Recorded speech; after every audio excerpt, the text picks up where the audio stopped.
Shalom, selamat pagi. Selamat kita bertemu di dalam kasih Tuhan. Saya yakin dan percaya bahwa seluruh jemaat GKI Pondok Daud semua dalam lindungan Tuhan. Amin. Mari kita datang pada Tuhan. Mari kita sungguh-sungguh kepadanya karena Tuhan sangat baik. Kasih-Nya melimpah di dalam hidup kita semua. Amin.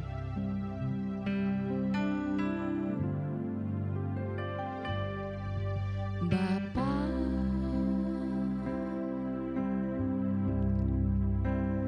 Engkau sungguh baik,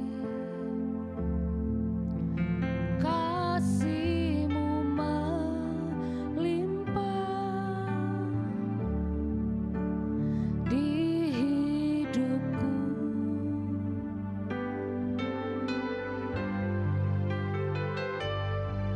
Bapa,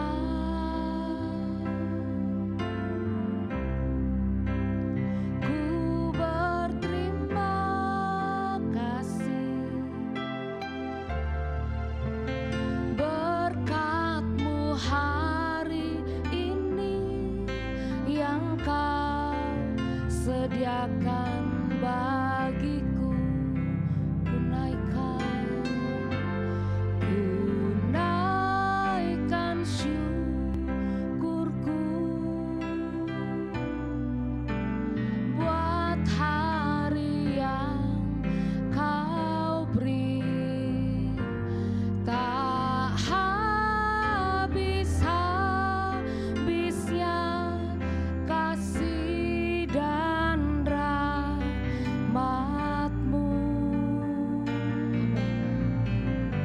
selalu baru dan tak pernah terlambat. Pertolongan-Mu besar, setia-Mu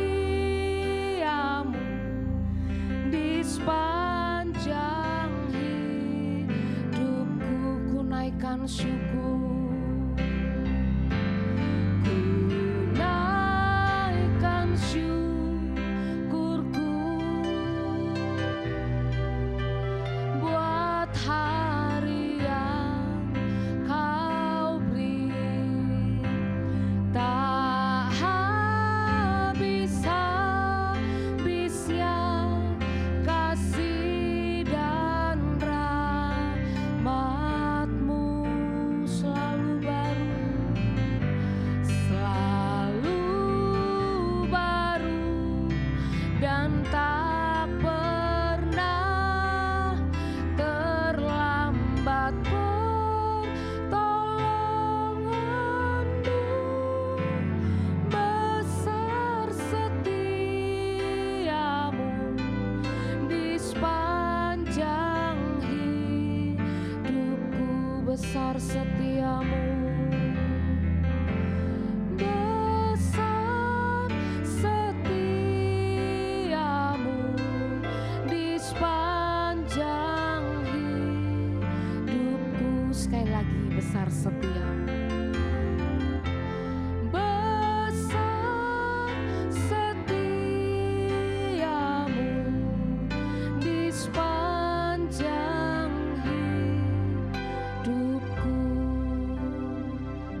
Terima kasih Tuhan, kami bersyukur untuk pagi yang indah ini. Kami berterima kasih karena Tuhan terlalu baik dalam kehidupan kami. Terima kasih untuk perlindungan-Mu Tuhan. Terima kasih untuk berkat-Mu. Terima kasih untuk semua yang sudah Kau sediakan bagi kami. Tuhan, sebentar kami akan mendengarkan renungan dari tempat ini. Kiranya Tuhan berkati setiap kami yang mendengarkan. Buka lebar-lebar hati kami Tuhan. Biarlah semua firman-Mu yang masuk ke dalam tidak terbuang sia-sia, tetapi menjadi rema dalam kehidupan kami. Terima kasih Tuhan, hanya di dalam nama Tuhan Yesus Kristus. Haleluya. Amin. Shalom, selamat pagi Bapak Ibu yang dikasihi Tuhan. Kita bertemu di dalam suasana pagi yang indah ini dan kita akan mengawali di dalam kehidupan kita dengan merenungkan firman Tuhan saat ini. Mari kita akan bersama-sama mengawalinya dari firman Tuhan yang terdapat di dalam 2 Korintus 4 ayat yang ke-18.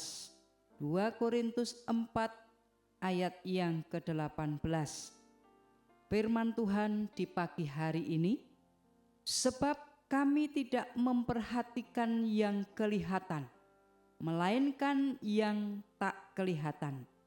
Karena yang kelihatan adalah sementara, sedangkan yang tak kelihatan adalah kekal.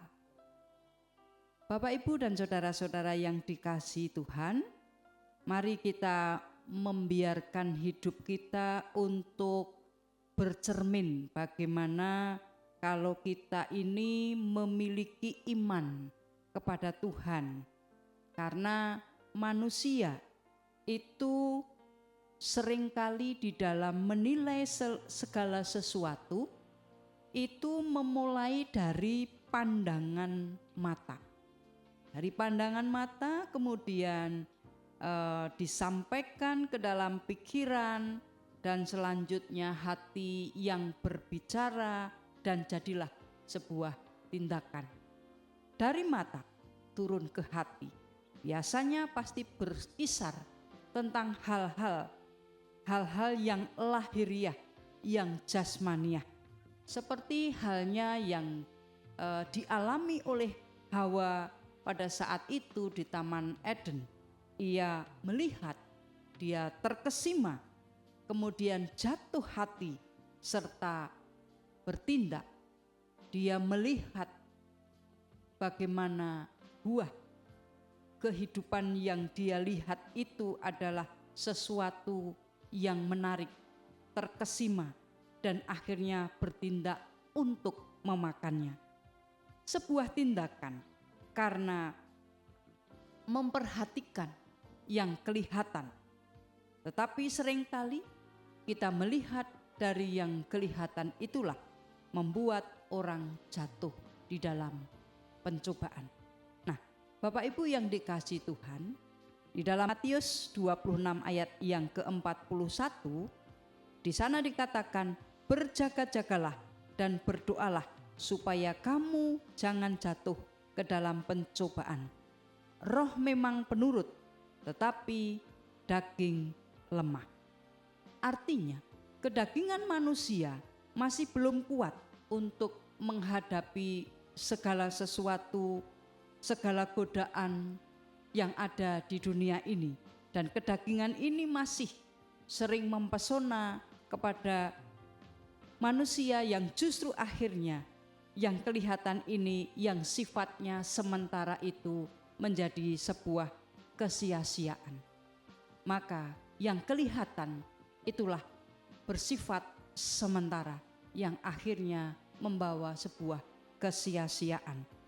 Sedangkan kehidupan kekal tidak dapat dilihat dengan mata jasmani, sehingga seringkali terabaikan. Bagaimana kita melihat keadaan kita ini, melihat bagaimana kasih Tuhan yang datang kepada manusia di dalam kehidupan sehari-harinya, kita tidak bisa melihat ke sana. Inilah yang harus kita lihat, bagaimana kita menggunakan mata iman kita. Mata iman kita untuk tetap melihat bagaimana Dia datang kepada manusia untuk memberikan sesuatu yang luar biasa yang tidak dilihat oleh manusia, yaitu hidup yang kekal.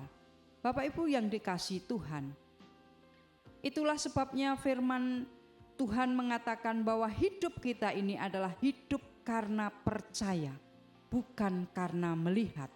Dalam hal ini kita harus mengaku sebagai orang percaya bagaimana kita harus selalu menggunakan yang namanya mata iman. Kita hidup melihat kasih kemurahan yang ada di dalam kehidupan kita itu secara menyeluruh di dalam hidup kita.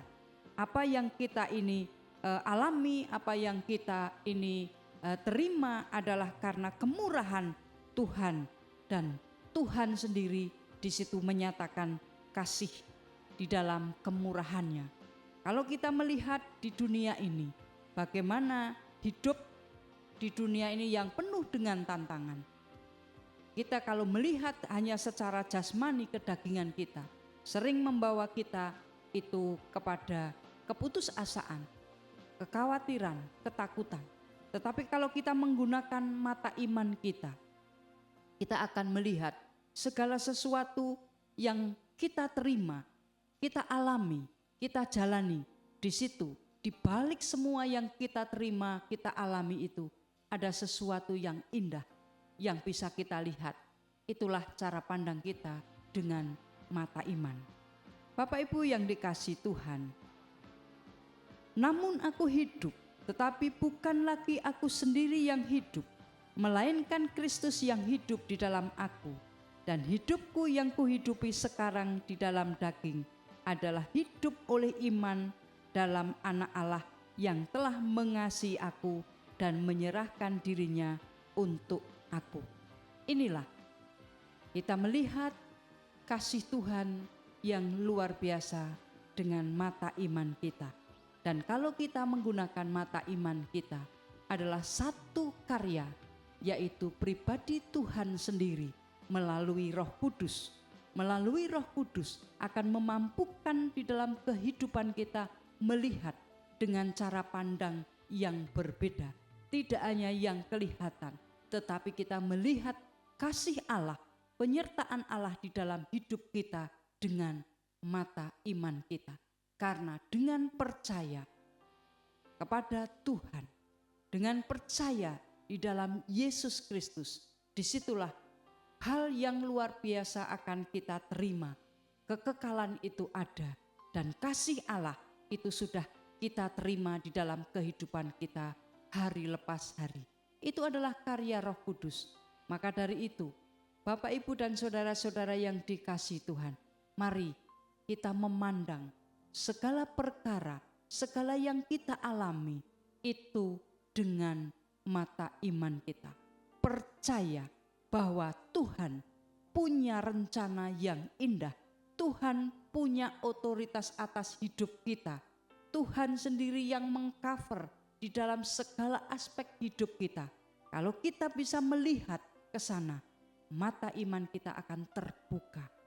Kasih Tuhan sudah kita terima. Dan Roh Kudus sendiri akan berkarya memimpin di dalam kehidupan kita sehari-hari. Bahkan apa yang tidak pernah kita pikirkan, Tuhan sudah menyediakan karena Roh Kudus bekerja di dalam hidup kita. Mari kita gunakan mata iman kita untuk memandang kasih Tuhan di dalam kehidupan kita. Masuki hari ini dengan kasih Tuhan. Tuhan Yesus memberkati. Amin.